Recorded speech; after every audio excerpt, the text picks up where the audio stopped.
West of Miami is the Everglades National Park, a natural region of tropical wetlands about 60 miles wide and 100 miles long. But in the 1800s, the Everglades were twice as big before aggressive drainage projects and had been inhabited by humans for 15,000 years. Even the U.S. Army was unsuccessful in removing them. As one early explorer said, "It seems like a vast sea filled with grass and green trees, and expressly intended as a retreat for the rascally Indian, from which the white man will never seek to drive them." Some people think of the Everglades as a stagnant swamp, but it's really a shallow, slow-moving river that flows over a flat limestone shelf until it reaches the sea. The ecosystem it forms is not found anywhere else on Earth. To visit the Everglades, we went north to a place called Holiday Park and took an airboat tour. Airboats are flat-bottom boats propelled by a large fan and could go up to 60 miles an hour on the open canals.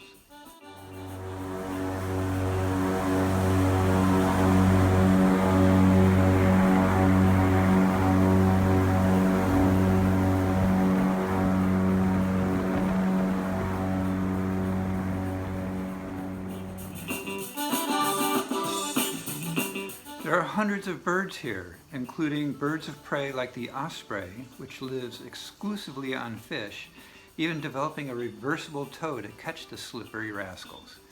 We have ospreys in California too, but since we live in San Francisco, we don't like their other name, which is seahawks.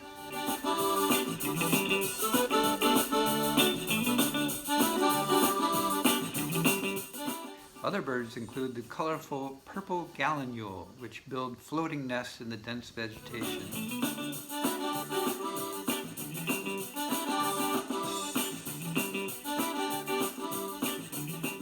And another fish eater, the anhinga, also called snakebird, because often only the neck appears above water.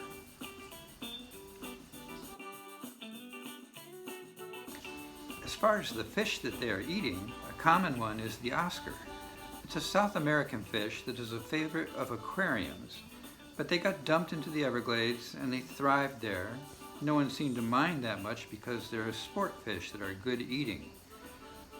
One this size is probably worth $40 to $50 at a pet store.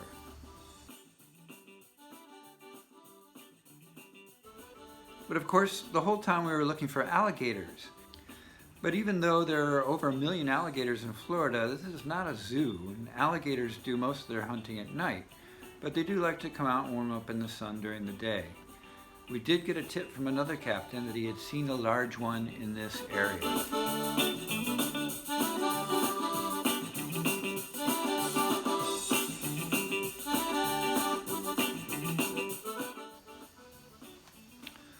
We saw a few more on the banks, but they were shy and we couldn't see them up close.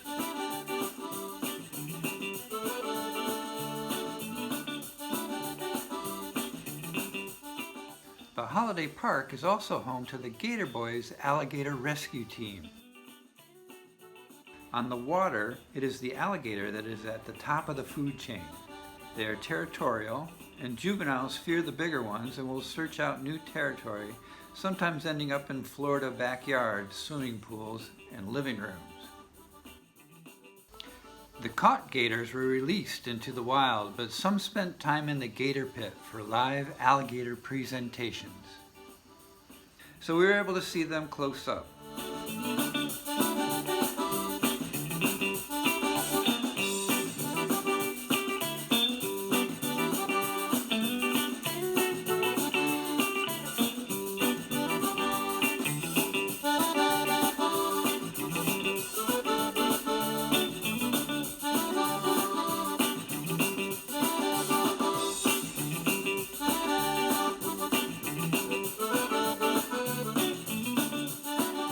Alligators are capable of short sprints on land, but mostly were too lazy to attack anyone unless they were defending a nest or if you had a small dog.